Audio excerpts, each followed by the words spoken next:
चुनाव लड़ रहे हैं, ये हमने तो कभी नहीं कहा मीडिया के माध्यम से या जनता में जाके कि हम चुनाव लड़ रहे हैं। हम तो यानी कि चुनाव आप नहीं लड़ेंगे, आपकी माता जी लड़ेंगे, लेकिन नाम तो आप।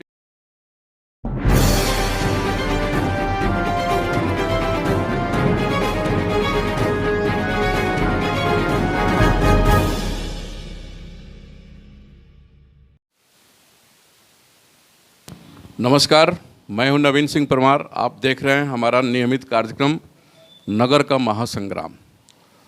और आज हमारी टीम पहुंची है टरवा में, और टरवा में यहाँ जनसंपर्क कर रहे हैं सिवान नगर परिषद क्षेत्र से भविष्य के भावी उम्मीदवार श्री जीवन जी। हम आज जीवन जी से बात करेंगे। जीवन जी, लोक टीवी पर आपका स्वागत है। जी, आपके दर्शकों को और आपके चैनल को भी नमस्कार। जी जीवन जी, हम बात पहले शुरू करेंगे नगर परिषद के चुनाव को लेकर के। राजनीति में पहले आपका नाम नहीं था, अचानक आप कैसे सोच लिए कि हमको नगर परिषद का चुनाव लड़ना है? जी, हम चुनाव लड़ रहे हैं, ये हमने तो कभी नहीं कहा मीडिया के माध्यम से या जनता में जाके कि हम चुनाव लड़ रहे हैं। हम तो सामाजिक कार्य करते थे छोटे स्तर पे, आज बड़े स्तरों पे कर रहे हैं। अब जनता के बीच गए हैं और मेयर का चुनाव, ये चेयरमैन का चुनाव नीतीश कुमार जी की सरकार ने अपॉइंट कर दिया कि भाई जनता वोट दे के चुनेगी। तो जनता हमको जहाँ तहाँ बोलने लगी कि भैया आप भी चुनाव लड़िए, आप भी लड़िए। हम बोले देखिए, हम चुनाव तो नहीं लड़ेंगे, हम समाज सेवी हैं। हाँ, लेकिन एक योग्य हम सभापति देने का प्रयास करेंगे। तो हम अपने माता जी रिटायर्ड शिक्षिका हैं, उनको हम नॉमिनेट किए कि आप चुनाव लड़िए और हम आपके साथ हैं, जनता आपके साथ है। और पूरी शहर के जो भी शिक्षक एसोसिएशन के शिक्षा से रिटायर्ड या शिक्षक जो ले, सभी लोग आपके साथ हैं। आप चुनाव लड़ी तो माँ हमारी चुनाव लड़ रही हैं। यानी कि चुनाव आप नहीं लड़ेंगे, आपकी माता जी लड़ेंगी, लेकिन नाम तो आप ही का आ रहा है। आप क्षेत्र में घूम रहे हैं, माता जी तो घूम नहीं रही हैं। देखिए, हमारी माता जी रिटायर्ड शिक्षिका है, समाज की सेवा हम उन्हीं के कहने पे कर रहे हैं। हम तो ये नहीं कहा जाता है कि डेमो है उनका, जहाँ बोलती हैं जो बोलती हैं उनसे बिना राय किए हम कुछ भी नहीं करते हैं। हम जितना भी समाज की सेवा में जो भी कार्य कर रहे हैं सब उनसे पूछ के ही और उनसे राय लेके ही करते हैं। हमारी मार्गदर्शक है हमारी माँ। आप मूल रूप से अपने को सामाजिक कार्यकर्ता बताते हैं, तो ऐसे मतलब एक दो आप अपना काम बताइए जिसको लगे कि जनता को कि आप एक सामाजिक कार्यकर्ता के नाते पहले से ही काम करते आए हैं।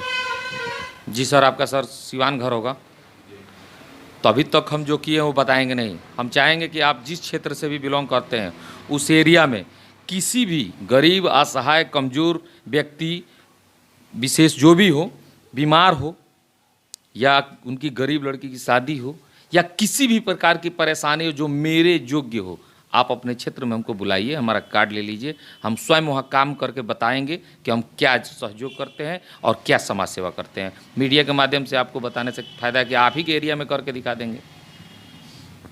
चलिए, नगर सभापति के चुनाव के आप दावेदार हैं, यानी आपकी माता जी हैं। आपके नज़र में सिवान नगर परिषद का जो क्षेत्र है, उस क्षेत्र की 5 बड़ी समस्याएं जिसको आपको लगता हो कि ये समस्या है, संक्षिप्त में आप बताएं। सबसे पहला समस्या है कि हम जिस गली से गुजरे हैं, हम तो पूरे शहर का भ्रमण कर चुके 2 बार। हम कोई प्रत्याशी नहीं है कि हम भ्रमण कर रहे हैं। हम कंबल वितरण में गए तो रोड पे गए होंगे, तभी तो कंबल वितरण किए होंगे।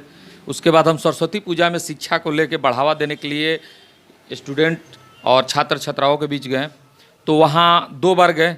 तीसरी बार अब हम कहीं फ़ोन आ रहा है, जैसे मेरा हर बोर्ड पे नंबर है, चारों तरफ से फ़ोन आ रहा है, भैया मेरे एरिया में ये प्रॉब्लम है, आप आइए। जैसे कोई बीमार हो, किसी की बीमारी के लिए जा रहे हैं, तो एक तरह से जाने का साधन बन गया है मेरा। किसी भी माध्यम के चलते मैं जा रहा हूँ, तो वहाँ जाने के बाद पहला मुझे प्रॉब्लम दिख रहा है कि रोड पे पानी लगा हुआ है, नाला कीचड़ भरा हुआ है। पहला प्रॉब्लम। रात में अगर कहीं 6 बजे के बाद जाते हैं, ठंडी का मौसम था, तो अंधेरा है तो लाइट नहीं जल रही है, बिजली का खंभा है, तार है, लेकिन लाइट नहीं है। लाइट होने के बाद भी लाइट नहीं है। जैसे लाइट है, बिजली है, 20 घंटा 22 घंटा बिजली है, लेकिन जल नहीं रहा है कुछ। ये दूसरी कि रोड के किनारे जितने भी झुग्गी झोपड़ी डाल के लोग रह रहे हैं, जो ठेला के पे कुछ बेचते हैं, गरीब तबके के लोग, जिनको हम लोग फुटपाती बोलते हैं। ऐसे उनको फुटपाती नहीं बोलना चाहिए, वो भी हम ही में से एक मनुष्य है, लेकिन हम लोग उनका नाम फुटपाती रख दिए हैं। हम लोग समाज, तो हम चाहेंगे कि उनकी जो इन नाम को ख़त्म किया जाए, फुटपाथी जो शब्द है इसको ख़त्म करने के लिए उनको अस्थायी व्यवस्था दी जाए, ये सबसे बड़ी समस्या है। उसके बाद इनकी व्यवस्था खत्म करने के बाद नगर पालिका जिसकी चुनाव है, जो सभापति बनने के बाद लोग वहाँ कुर्सी पर बैठेंगे और नगर पालिका के आजू बाजू जब गंदगी फैलेगी ना तो पता चलेगा कि गंदगी जब महकती है और नाक में आती है तो गंदगी, लोग कहते हैं बहुत गंदा महक रहा है, तो उसको साफ करने वाले जो लोग भी हैं, जो भी दलित बस्ती के लोग हैं, उनके लिए अस्थाई हमारी मांग रहेगी हमारी माता जी की तरफ से कि उनको सरकारी व्यवस्था मिले, मैंने उनकी सरकारी अस्थाई व्यवस्था की जाए। उसके बाद शिक्षा पर और स्वास्थ्य पे मेरा ज़्यादा मैंने ध्यान रहेगा, क्योंकि शिक्षा ही हमारा भविष्य है शहर का। अगर इंसान शिक्षित है तो उसे ना नेता से मतलब है और ना अभिनेता से मतलब है, उससे मतलब है शिक्षा से, और शिक्षा जब मिल जाएगा तो अपने हक की लड़ाई स्वयं लड़ेगा और उसको बताने की जरूरत नहीं पड़ेगी कि तुम कैसे किस काम को कहाँ कैसे करवाओगे। क्योंकि अगर मान लीजिए मेरे यहाँ रोड की प्रॉब्लम है, अगर हम शिक्षित हैं तो हम जाके डिमांड करेंगे नगर पालिका में सभापति से, नहीं सुनेंगे स्कूटी से पूछेंगे, उसके ऊपर जाएंगे, लेटर लिख के हम मानवाधिकार से मांगेंगे, हर तरह से कहीं भी कुछ भी, मुख्यमंत्री को लेटर लिखेंगे, किसी को भी लेटर लिखते रहेंगे। अब शिक्षित रहेंगे तब ना अपने हक की लड़ाई लड़ेंगे कि हमारे एरिया में ये प्रॉब्लम है, हम लेटर पर लेटर लिए, कभी तो सुनवाई होगी। तो इसके लिए शिक्षित होना बहुत ज़रूरी है। इसके लिए हम शिक्षा को आगे बढ़ाने के लिए निकल चुके हैं और युवाओं में घूम रहे हैं और उनको बता रहे हैं कि आप शिक्षित होइएगा तो अपने हक की लड़ाई लड़ेगा, किसी के माध्यम की जरूरत नहीं पड़ेगी।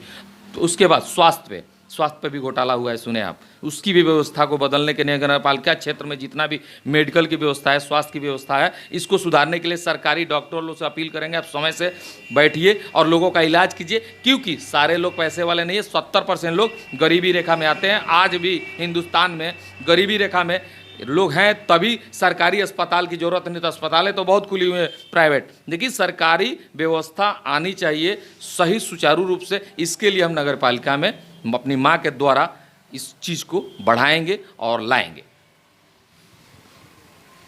पूरे आपके चुनाव कैंपेन में ऐसा देखा जा रहा है कि युवा आपके साथ बहुत घूम रहे हैं। युवाओं की यहाँ की सबसे बड़ी समस्या है सिवान की कि उनके लिए खेल कूद का कोई संसाधन नहीं है। क्या आपने ऐसा कुछ सोचा है उनके विषय में? अभी आप ताड़वा गांव में बैठे हुए हैं, कुछ देर पहले कुछ युवा आए थे, अब बोले कि हमको दौड़ने की व्यवस्था नहीं है, तो जाइएगा इधर से, तो आप चाहेंगे बाइट ले लीजिए बच्चा लोग से।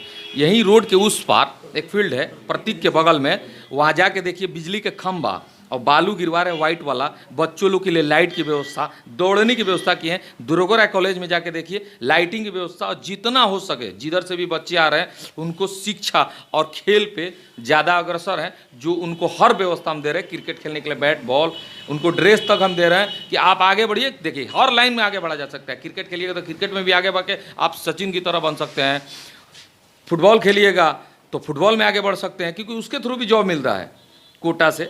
और उसके द्वारा शिक्षित होइएगा, खेलिएगा कूदिएगा तो शिक्षित भी होइएगा और समाज में आइएगा, अपना नाम कमाइएगा, अपने परिवार का, अपने शहर का, अपने गांव का नाम कीजिएगा।